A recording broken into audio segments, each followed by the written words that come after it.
sabemos, doutor, que vence amanhã, dia 7 de outubro, o prazo para aqueles que querem negociar com o Estado a venda de seu crédito precatório.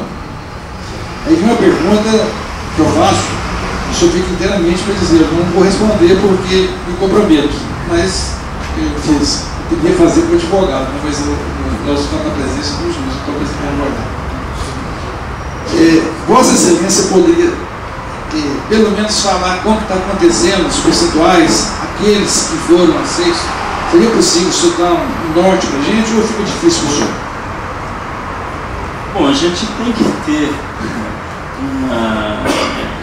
o ser compreensível é a linguagem, não é isso? Nós temos que ter uma linguagem para tudo, né? Mas é o seguinte, não é difícil a gente responder, né? Eu acho que eu não vou falar para vocês aqui como é que está girando lá as ofertas, né? Isso aí, até porque nem eu sei. Mas eu diria para vocês o seguinte, o edital, ele, para os acordos, ele tem a previsão de um mínimo de deságio, 50%. O resultado do último processo de acordo, eu divulguei, e aí os senhores poderão olhar lá no Diário do Judiciário, no dia 1º de setembro, eu divulguei o resultado, quem fez a inscrição, o que essa pessoa ofereceu em termos de deságio, e lá tem a lista também do credor selecionado. Por que isso? Porque é um processo público, é um processo transparente, nada pode ficar lá escondido. Então, aí cada um dos senhores, com base no último, certamente vai ter uma visão para agir agora. Então, a previsão legal, mínimo 50%. Agora, o que oferecer? Aí a partir de 50% vocês têm mais 50% para trabalhar. Eu vou oferecer 51, 52, aí cada um vai ser o dono, né? O dono aí do seu pedido. Eu fico até assim, se eu tivesse uma resposta, eu vou sugerir para você oferecer 53. Eu não falaria isso porque de repente o sujeito oferece lá 53 e dá errado. Mas o Ramon que me botou nessa fria. Vocês já imaginaram qual a situação que eu vou ficar? Então é complicado. Mas aí no Diário do Judiciário, do dia 1º de setembro de 2011, tem lá. Vocês vão lá na parte, eu publiquei a sentença, publiquei o nome dos inscritos, e eu tenho que fazer isso, e publiquei o nome dos selecionados com todos os percentuais. Doutor, tem uma outra pergunta que um colega nosso hoje está com neoplasia maligna, está com câncer, tem 81 anos, e a gente queria saber do senhor se existe a possibilidade jurídica, devendo muito, está num estado deplorável, uma pessoa, um colega nosso aqui, grande irmão nosso, pessoa extremamente companheira, e ele me ligou e pediu que eu perguntasse para o senhor, existe alguma saída jurídica para esse colega, que podia até que amanhã de manhã vai me ligar para eu saber ter uma resposta. Existe possibilidade de ele ter preferência no recebimento? Veja bem, a própria emenda, ela já estabeleceu o critério para isso. Por quê? Porque antes havia-se essa discussão que chegou até no Supremo, onde reclamava-se esse pagamento adiantado com base em doença grave, etc. Então, o próprio legislador disciplinou a questão. Então, a questão hoje ela está dentro da emenda. A doença grave dá sim o direito desse adiantamento, mas em nível de estado até 33 mil reais, que é 3 vezes o montante dos pequenos valores. O pequeno valor pago pelo estado hoje é 11 mil reais. Nós temos aí municípios que o pequeno valor dele é 30 salários mínimos. Eles não fizeram lei de pequeno valor.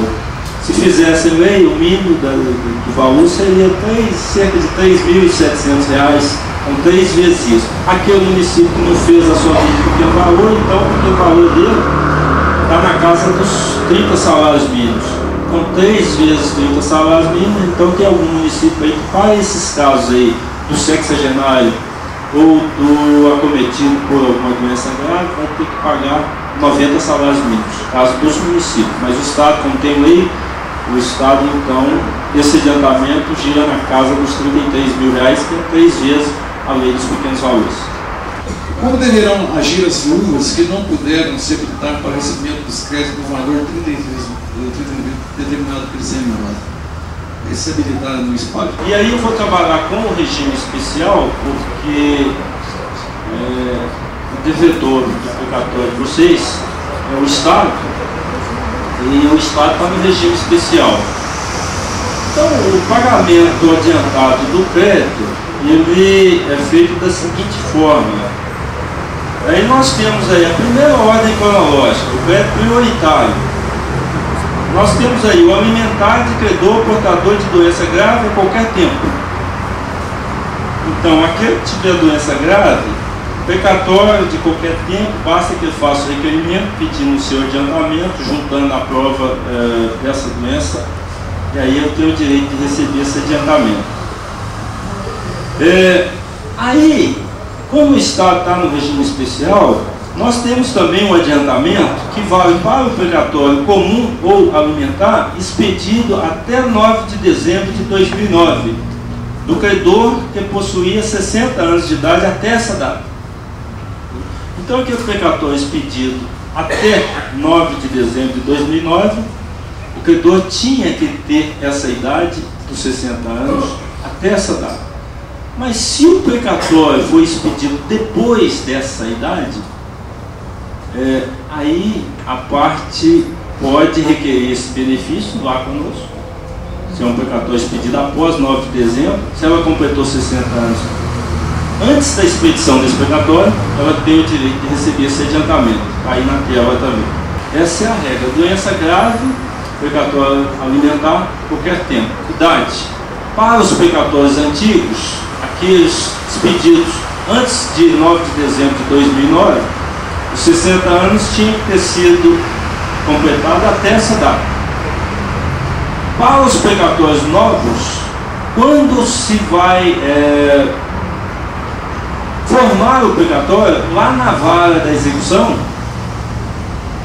já vem a anotação relativa a esse privilégio, se a pessoa tiver já os 60 anos. Se ela completar antes do precatório ser expedido aqui por nós, aí ela pode também fazer o requerimento aqui. Doutor, inclusive a viúva do colega nosso falecido, seria o caso, eu pergunto. Porque esse benefício é pago ao credor, o titular originário do crédito. Mas tem uma disposição aqui na resolução 115, conferindo a esposa esse direito. A resposta está aqui. Nós temos uma regra aqui, dimensionando essa resposta, que diz o seguinte: no caso de morte, apenas no caso de morte do credor, após o protocolo do requerimento, a preferência por idade ou doença estende-se em favor do cônjuge sobrevivente, companheiro ou companheira, nos termos do artigo 1211 do CPC. Mas tem uma saída para isso, o seguinte: quando o precatório ainda não foi formado, você já pode pedir a formação desse precatório lá na vara de execução aos sucessores. O cônjuge muitas vezes é sucessor. Aí só discriminando. Se o precatório vir formado em nome do sucessor, aí ele passa a ser o credor original do precatório. Agora, se tiver formado em nome do ex-marido, do companheiro, aí só se já tiver havido a apresentação do requerimento por ele. Faleceu e ainda não foi atendido, aí o direito transfere para a viúva ou a companheira de vida. Quais os passos jurídicos a serem tomados com relação, porque nós temos a primeira turma do mandado do precatório do 1795. E nós temos um mandado de segurança que tramita aí no TJ, número 53620. Os nossos colegas ansiosos e necessitando. Existe possibilidade ou não existe a possibilidade, mesmo ainda não sendo declarado precatório, desse crédito ser recebido? A fazenda pública, para que ela pague a dívida, isso tem que ser orçado. Isso está lá na Constituição. Então, para que haja orçamento, tem que haver o precatório. Existir o precatório. Sem o precatório não dá para efetuar esse pagamento. Agora, existe também determinados valores que passam pagos independentemente do precatório. Esses valores são aqueles materializados nas requisições dos pequenos valores para o Estado de Minas Gerais até R$11.000. Agora, se for privilegiado, aí a competência do presidente do tribunal, aí tem que ser precatório. Vossa Excelência poderá fazer uma projeção do pagamento do restante daqueles integrantes do precatório de 67,95 que receberam já os R$33.000. Se existe uma projeção, qual a demora? O senhor já citou aí que já está sendo pago em 2004 e tal, mas o nosso acho que foi inscrito em 2009. Se o senhor pode fazer uma projeção dos nossos companheiros e companheiras aqui, qual a projeção, qual o ano que nós poderíamos receber? O senhor já disse que seria até 2024, mas quem sabe existe a facilidade de ser isso. Eu até já digo o seguinte: o ser não pode ser dissociado de sua realidade. Ninguém. Nós, como seres mundanos, nós estamos inseridos no mundo, estamos inseridos em toda essa problemática. Se eu olhar a questão econômica, eu não posso deixar de falar para todos, e vocês estão vendo isso aí também. O mundo está em crise financeira. Acho que nós não vamos ficar imunes. Parece que já está surtindo reflexo disso aí aqui. A nossa dívida 2004, 2005 supera R$1 bilhão. Uma dívida que está além de R$1 bilhão. O Tribunal de Justiça de Minas Gerais já há algum tempo vem fazendo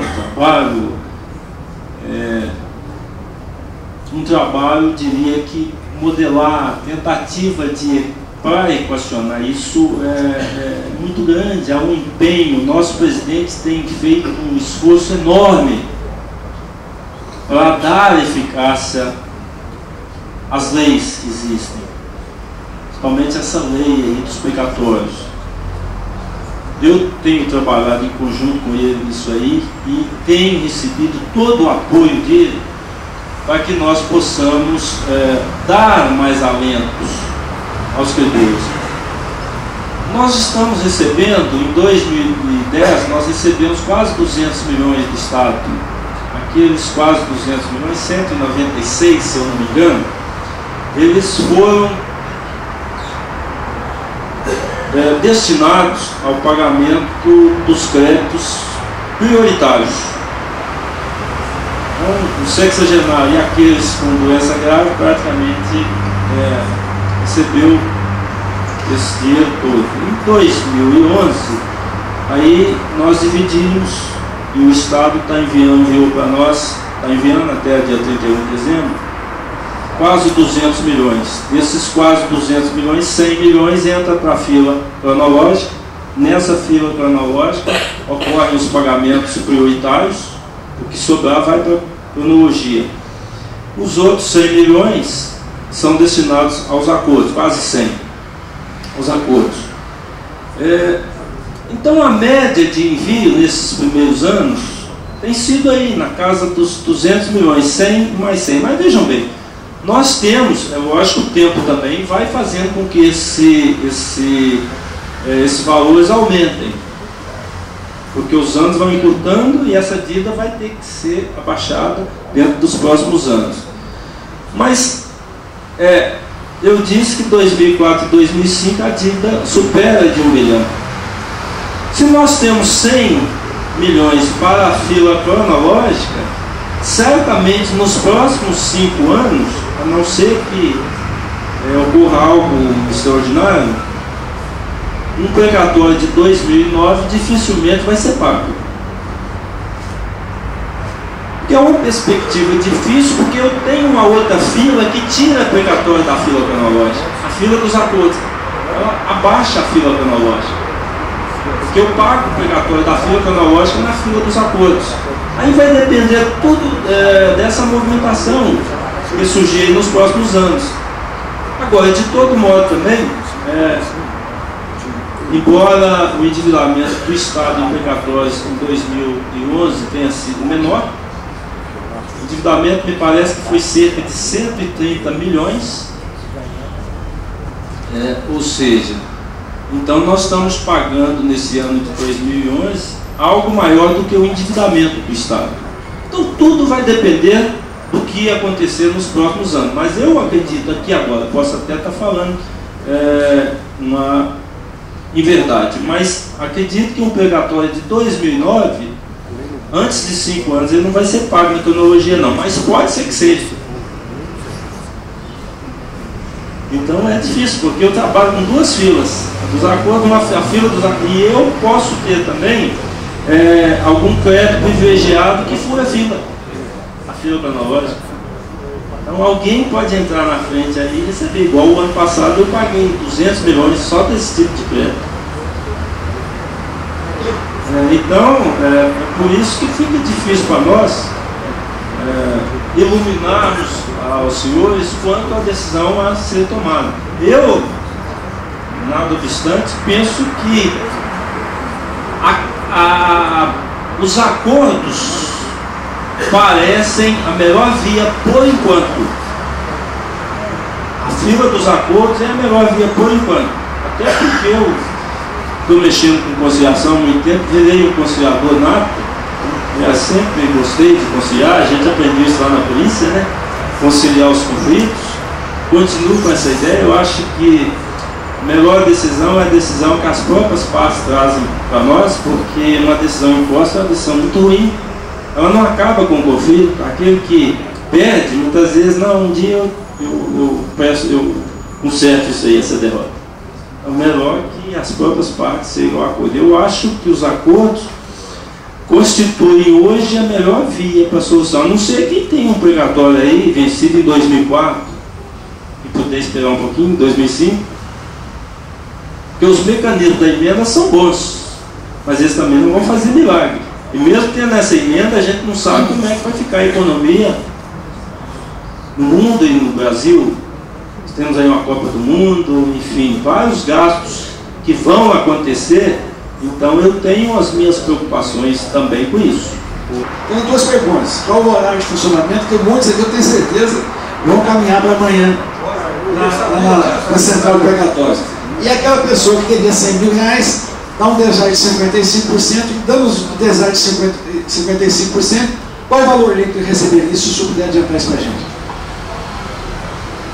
Olha, porque aqueles valores lá, se é o precatório 17,95 dos delegados, a maior parte, uma boa parte, parece-me que são 600 delegados que já têm precatórios formados lá, e uma coisa, tem uns aí que pensam que tem o precatório já formado e não estão lá. Parece que tem uns 400 delegados aí que não foram, que o precatório ainda não foi formado. Para que faça o requerimento, o precatório já tem que estar formado. Ainda essa semana teve um delegado lá e saiu, assim, de certa forma triste, que ele queria participar dos acordos, mas não tinha como participar, porque não tinha precatório formado para ele. O edital 2/2011, ele tem uma regra lá disciplinando o horário para essas inscrições. Se eu não me engano, aí eu não vou falar porque eu esqueci a questão do horário, a central de precatórios está aberta entre 8 da manhã até 18 horas. Mas se eu não me engano, existe uma previsão de horário para que haja essas inscrições. O protocolo tem que ser dentro do horário do edital. Não tenho certeza, mas eu acho que a previsão de horário é das 8 às 18 horas. Então, o protocolo tem que ser feito neste horário, não vale pedido por fax, e já que são muitas pessoas, aconselho também a levar tudo prontinho de casa para não ficar lá preenchendo. porque amanhã certamente o ar vai estar muito congestionado. Então, aconselho que os senhores façam isso em casa, já leve, olhe o edital, vê as exigências do edital, coloque tudo direitinho, só chega lá para protocolar. Qual o valor, doutor? Hipotético. Pois é, a liquidação desse explicatório lá do 1795, se eu não me engano, ela é de 2001. 2001. Se é um precatório de 50, 100 mil, com a atualização dele, hipoteticamente, esse valor vai dobrar. Hipoteticamente, porque eu estou trabalhando com abstração aqui. Possivelmente vai dobrar. Com o desconto, se o mínimo é 50%, ele volta para metade. A tributação, com essa modificação aí da lei do imposto de renda, já que vocês estão recebendo aí parcelas acumuladas, então a tributação é pequena. Não é que, por exemplo, se o sujeito receber 100 mil, 27,5%, aí já estão uns 30 mil deles, só do tributo. Não é bem isso. Com as novas regras aí de tributação, esse valor caiu demais. Eu estou me lembrando aqui, o sujeito recebeu lá quase uns 100 mil, pagou de imposto de renda menos de 10 mil reais. Eu não lembro assim, para dar para vocês com exatidão. Mas aí é bom que cada um olhe, porque o que vocês estão recebendo são parcelas acumuladas. Então a tributação vai incidir sobre essas parcelas, como vocês declararam agora no imposto de renda. Então baixou bem. Gostaria de agradecer a todos os meus colegas, pessoas amigas, nossos visitantes, funcionários da casa, doutor Reinaldo, doutor Edmo, doutor Eduardo Bete, doutor Wesley, doutora Maria Berto Pinambá, e um agradecimento especial ao doutor Ramon, que o doutor Ramon, vocês perceberam o desprendimento dele, o conhecimento, e tem muita gente aqui que eu tenho certeza vai estar na fila amanhã lá na central de pregatórios. Eu já estou arrependido, viu, doutor, de ter entrado. Me arrependi, estava refletindo na sua fala aqui, não sei se vai estar até amanhã não, mas estou repensando as minhas posições. Agradecer ao senhor, porque por mais que eu diga que eu use a palavra e que eu vai expressar para o senhor o agradecimento dos meus colegas, os componentes da mesa, o meu agradecimento pessoal, o carinho que o senhor teve comigo, inclusive quando da primeira visita que eu fiz ao senhor lá, eu não tinha registrado na minha memória a sua fisionomia, e quando eu entrei no seu gabinete, o senhor falou: olha, o senhor deu aula para mim. Então mostra que o juiz tem aquela mente, aquela visão aguda de policial, né, que memoriza as imagens, né? Então agradecer ao senhor. O doutor está nos presenteando aqui agora com a cartilha dos precatórios, onde aquela dúvida que eu tinha sobre as ruas, na hora que eu for consultar, eu vou já saber como orientar. Então, doutor Ramon, fica registrado aqui, e como plagiando um deputado que uma vez ele fez um discurso que eu gostei muito. É mais uma dívida que nós temos de coração com o senhor. Seu desprendimento, sua boa vontade, sua dedicação. E o senhor leva para sua casa, para sua família, que uma hora dessa o senhor deveria ter descansando, e o senhor está aqui nos prestigiando com a sua presença. Nós temos muita honra, e eu principalmente, que como disse lá naquela última reunião que nós tivemos, o doutor desembargador, que se fazia presente também, que foi delegado, o senhor, eu como presidente da associação, eu gosto de dizer, nós temos um desembargador que já foi delegado. Nós temos um juiz hoje na central de pregatórios que já foi delegado. Isso nos honra muito. Isso é uma honra para nós saber que um dos nossos hoje está numa central tão importante como o senhor ocupa. Então, ao senhor, muita saúde, muita paz, principalmente junto àqueles que o senhor ama. Muito obrigado pela sua presença. Muito obrigado. Uma salva de palmas.